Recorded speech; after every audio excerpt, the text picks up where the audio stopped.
धूप और छांव की तरह हमारे जीवन में सुख और दुख आते रहते हैं। हमें लगता है कि हमारे जीवन में हजारों दुख हैं, लेकिन अगर वास्तविकता में देखा जाए, आंखें खोलकर देखा जाए, तो जीवन में सिर्फ एक ही दुख होता है।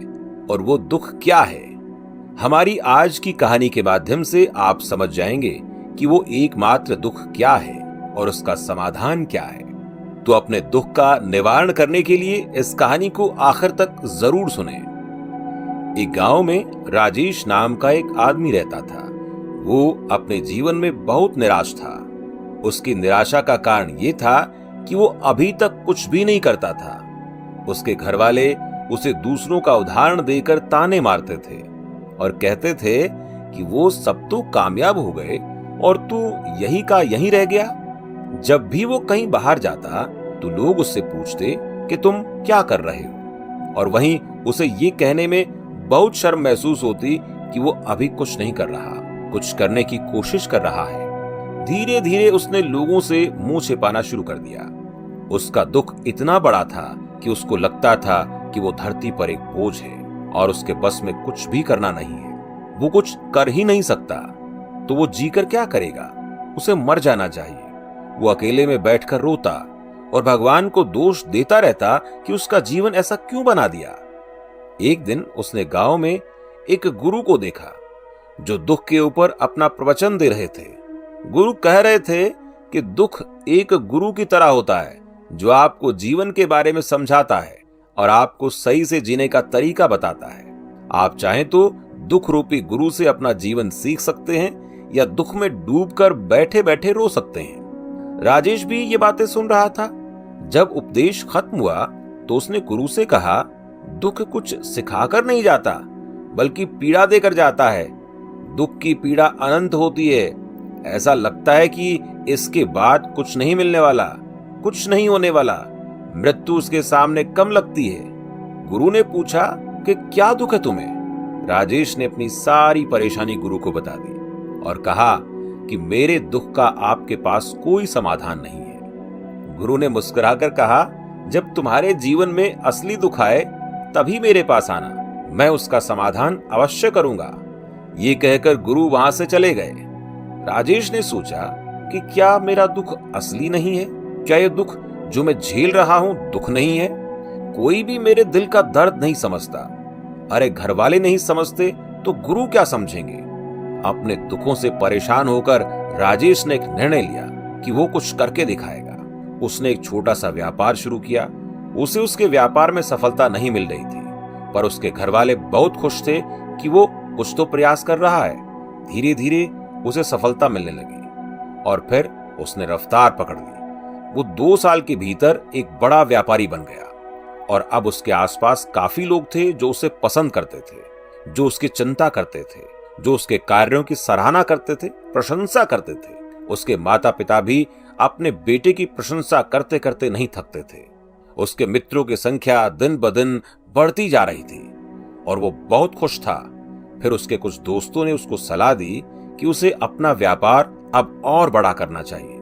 जब वो बड़ा व्यापारी बनकर इतना खुश है तो सोचो, अगर तुम इस नगर के, इस राज्य के सबसे बड़े व्यापारी हो जाओगे तो कितना सुख होगा, कितने लोग तुमसे जुड़ेंगे, कितना यश तुम्हारा फैलेगा। स्वयं राजा भी तुम्हारी तारीफ करेंगे और जरूरत पड़ने पर तुमसे ही धन उधार लेंगे। ये बात राजेश के मन में बैठ गई और अब वो और ज्यादा मेहनत करने लगा। लेकिन ये सब कुछ उसे बहुत जल्दी चाहिए था। ज्यादा समय इसमें वो बर्बाद नहीं करना चाहता था। इसीलिए उसने कुछ ऐसे काम किए जो उचित नहीं थे। उसने बहुत बड़ी मात्रा में धन उधार ले लिया और वो यहीं पर नहीं रुका। ज्यादा मुनाफा कमाने के चक्कर में उसने अपने माल की गुणवत्ता खराब कर दी। उसके मित्र जैसा कहते थे वो वैसा ही करता रहा। दूसरे व्यापारियों के खिलाफ षड्यंत्र रचने उसने शुरू कर दिए। अब उसके जीवन का सुकून कहीं चला गया था। उसे अब रात में नींद नहीं आती थी। वो हमेशा कुछ उधेड़ बुन में लगा रहता था। सुख साधन की सारी वस्तुएं होने के बाद भी उसे किसी चीज में सुख नहीं मिल रहा था। एक दिन राजेश अपने रथ में बैठकर एक मार्ग से जा रहा था। रास्ते में उसने उसी गुरु का आश्रम देखा। वो गुरु के पास पहुंचा और कहा, गुरुदेव, आपने कहा था कि असली दुख हो तो ही मेरे पास आना। मेरे जीवन में बहुत दुख है, मैं रात को सो भी नहीं पाता हूं। राजेश गुरु को अपनी सारी बात बताता है। गुरु ने कहा कि जब तुम पहली बार मिले थे तब भी तुम किसी दुख में थे, उस दुख से तुमने क्या सीखा? राजेश ने कहा, मैंने सीखा कि केवल सोचने मात्र से कुछ नहीं होता, अपनी सोच को साकार करने के लिए कर्म करना पड़ता है, और केवल कर्म करने से कुछ नहीं होता, कर्म को अंतिम पड़ाव तक ले जाना आवश्यक होता है। चाहे रास्ते में कितनी भी बाधाएं आए, कितनी भी निराशा हो, चाहे ऐसा क्यों न लगे कि अब कुछ नहीं होगा, तब भी ये मानकर कि जो कार्य मैं कर रहा हूं मैं इसमें सफल होकर ही रहूंगा। लोग केवल सफल आदमी को ही महत्व देते हैं, बाकी चाहे कोई कितना भी अच्छा क्यों ना हो, इस दुनिया के लिए वो बोझ ही कहलाता है। गुरु मुस्कुराए और कहा, जब तुम्हारे जीवन में असली दुख आए तब मेरे पास आना, मैं उसका समाधान अवश्य करूंगा। राजेश फिर से आश्चर्यचकित हो गया कि ये दुख क्या है? क्या मेरा दुख दुख नहीं है? असली दुख और होता है क्या? लेकिन गुरु कुछ नहीं बोला। राजेश ने गुरु को एक घड़ा भेंट किया जो सोने के सिक्कों से भरा था। घड़े को देखकर गुरु ने कहा कि इस घड़े को वहां उस पेड़ के नीचे गड्ढा खोदकर दबा दो, ये मेरे किसी काम का नहीं है। राजेश ने ऐसा ही किया और वहां से चला गया। धीरे धीरे राजेश को व्यापार में घाटा होने लगा। उसकी धन संपदा धीरे धीरे घटने लगी और एक ऐसा समय आया जब उसके ऊपर बहुत कर्जा हो गया। लेकिन वो निश्चिंत था, क्योंकि कर्जा उसके मित्रों द्वारा ही उसे दिया गया था। वो सोचता था कि उसके मित्र उसके बुरे समय में उसका साथ देंगे, पर ऐसा कुछ नहीं हुआ। सबसे पहले उसके मित्रों ने ही अपना उधार धन उससे मांगना शुरू कर दिया। ना देने पर जान से मारने की धमकी तक दी। उसके शुभचिंतक, उसके चाहने वाले सब उससे दूर होते चले गए। उसके पिता उसकी गलतियों को उसे गिनवाने लगे। उसकी सारी संपत्ति नीलाम हो गई। उसके पास कुछ नहीं बचा। वो सड़क पर आ गया। उसने अपने पिता से सहायता मांगी। पिता ने कहा कि मेरे पास ये थोड़ी सी संपत्ति है, अगर मैं तुम्हें ये दे दूं तो मैं तुम्हारी मां को कहां रखूंगा? हमारा सहारा यही संपत्ति है बेटा। उसके जीवन में बहुत गहरा दुख था। उसके आसपास कोई भी ऐसा नहीं था जो उसे संभाल सके। इस धोखे की वजह से वो टूट गया था। लगता था कि जीने का कोई मतलब नहीं है, मृत्यु ही एकमात्र सहारा है। वो मरने के लिए एक नदी की तरफ जा ही रहा था कि तभी रास्ते में उसे याद आया कि गुरु ने कहा था जब उसके जीवन में असली दुख आए तो वो उनके पास आए और वो उसके दुख का समाधान कर देंगे। राजेश गुरु के पास गया और उसने गुरु को सारी बात बताई और कहा कि मेरे दुख का समाधान कीजिए गुरुदेव। गुरु ने कहा कि जब तुम्हारे जीवन में असली दुख आए तभी मेरे पास आना, मैं उसका समाधान अवश्य कर दूंगा। राजेश ने कहा कि असली दुख क्या होता है? ये असली दुख गुरुदेव, क्या अब मेरे जीवन में जो घट रहा है वो दुख नहीं है? गुरु ने कहा कि पहले ये बताओ कि तुमने अपने इस दुख से क्या सीखा। राजेश ने कहा कि जो लोग तुम्हारी तरक्की के पीछे पीछे तुम्हारे साथ आए वो तुम्हें धोखा देंगे, क्योंकि तुम्हारे बुरे समय में वो तुम्हारा साथ नहीं देंगे बल्कि तुम्हारा फायदा उठाएंगे। भरोसा केवल उन्हीं लोगों पर करना चाहिए जो तुम्हारे बुरे समय में, असफलता के समय में तुम्हारे साथ खड़े रहे हों। और ऐसे लोग बहुत कम ही देखने को मिलते हैं। वो जिन्हें मिलते हैं उन्हें हमेशा उनकी कद्र करनी चाहिए। कभी किसी के खिलाफ षड्यंत्र नहीं करना चाहिए। ईमानदारी और धैर्य के साथ काम करना चाहिए। लालच नहीं करना चाहिए। गुरु ने पेड़ के नीचे गड्ढा खोदकर घड़ा निकाला जिसमें सोने के सिक्के भरे थे और वो घड़ा राजेश को दे दिया और कहा कि जब असली दुख आए तभी मेरे पास आना। राजेश को उस घड़े से थोड़ी उम्मीद मिली। उसने गुरु को प्रणाम किया, धन्यवाद किया और वो घड़ा लेकर चला गया। उस धन से उसने दोबारा व्यापार शुरू किया और अब वो छोटा सा व्यापारी बनकर भी खुश था और ईमानदारी से काम करते करते वो फिर से एक बड़ा व्यापारी बन गया। हालांकि इसमें उसे अब कुछ समय लगा, लेकिन अब वो खुश था। उसका जीवन खुशियों से भरा था। लेकिन आप कितने ही अच्छे हैं, कितना ही अच्छा काम करते हैं, दान करते हैं, पुण्य करते हैं, लोगों की मदद करते हैं, जीवन में दुख सबके आता है, तो राजेश के जीवन में भी फिर से दुख आया। उसके माता पिता की मृत्यु हो गई। वो दोनों एक ही दिन मृत्यु को प्राप्त हो गए। राजेश अपने माता पिता से बहुत प्रेम करता था, इसीलिए उसे बहुत गहरा आघात लगा। वो उन्हें शमशान ले गया। वहां पर उनकी अंतिम क्रिया की। राजेश ने जब उन्हें चिता में जलते हुए देखा तो उसका मन बेचैन उठा। उसके मन में हजारों सवाल खड़े हो गए। वो घर वापस आया तो उसने अपने माता पिता की संपत्ति को देखा, जिसके लिए वो हमेशा लड़ते रहते थे। आज वो लावारिस की तरह पड़ी थी। उसकी देख रेख करने वाला, उसे देखने वाला कोई नहीं था। उसके पिता ने जो कुछ भी इकट्ठा किया था सब यहीं पर रह गया था। एक दिन पहले तक भी वो अपनी संपत्ति के लिए किसी से भी लड़ने के लिए तैयार थे, लेकिन आज सब कुछ खत्म हो चुका था। उसका मन बहुत बेचैन हो रहा था।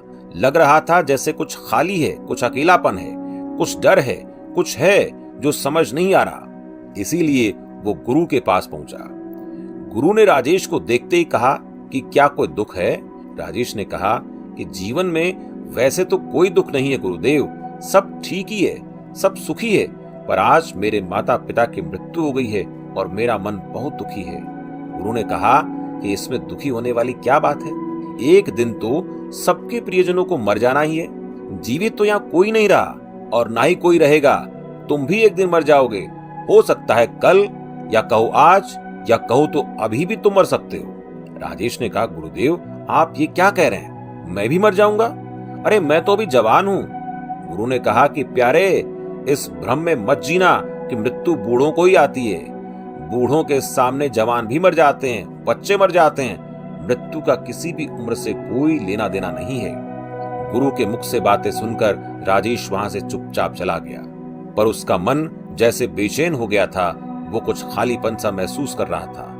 दिन रात वो अपने बारे में ही सोचता रहता कि वो क्या कर रहा है, वो क्या है, क्यों है, कैसी है, हम क्या हैं, हम क्या करने आए हैं यहाँ पर? क्या बस चीजों का उपभोग करना और मर जाना ही जीवन का असली मतलब होता है?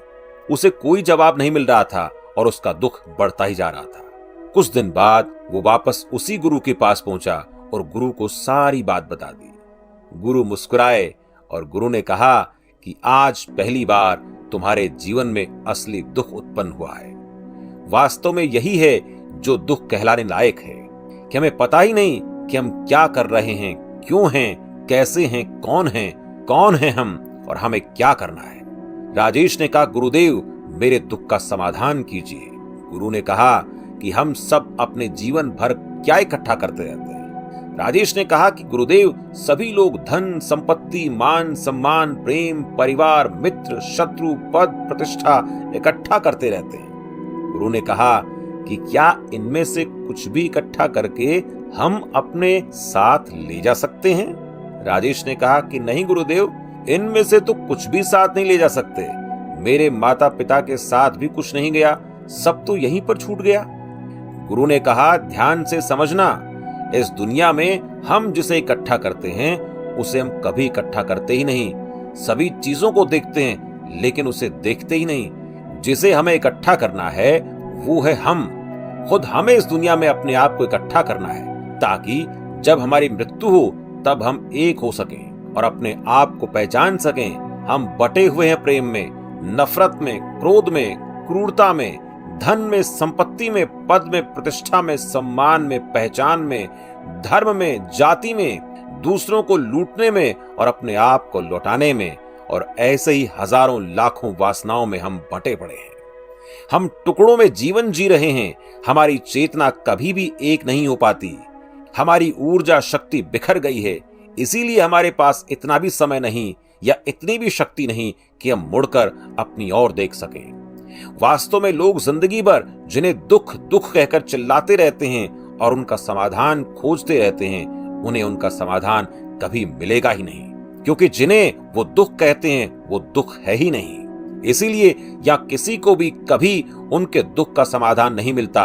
वो बस एक परिस्थिति से छूटकर दूसरी परिस्थिति में फंस जाते हैं। जैसे वो पहले समस्या में रो पड़ते थे वैसे ही वो दूसरी समस्या में रो पड़ते हैं। हमेशा ही एक समाधान नजर आता है, वो है मृत्यु, पर वो भी कोई समाधान नहीं है। इसीलिए इन सब का अगर परम समाधान चाहिए तो अपने आप को इकट्ठा करो, अपनी ऊर्जा को संसार से वापस खींचो, उसे एकत्रित करो, अपने ऊपर ध्यान दो, अपने पर ध्यान लगाओ। मृत्यु से पहले अपने आप को पहचान लो, ऐसे ही बिखरे हुए मत चले जाना। राजेश ने कहा, तो क्या गुरुदेव हमें संसार छोड़ देना चाहिए? अपनी इच्छाओं को मार देना चाहिए? धन संपत्ति इकट्ठी नहीं करनी चाहिए?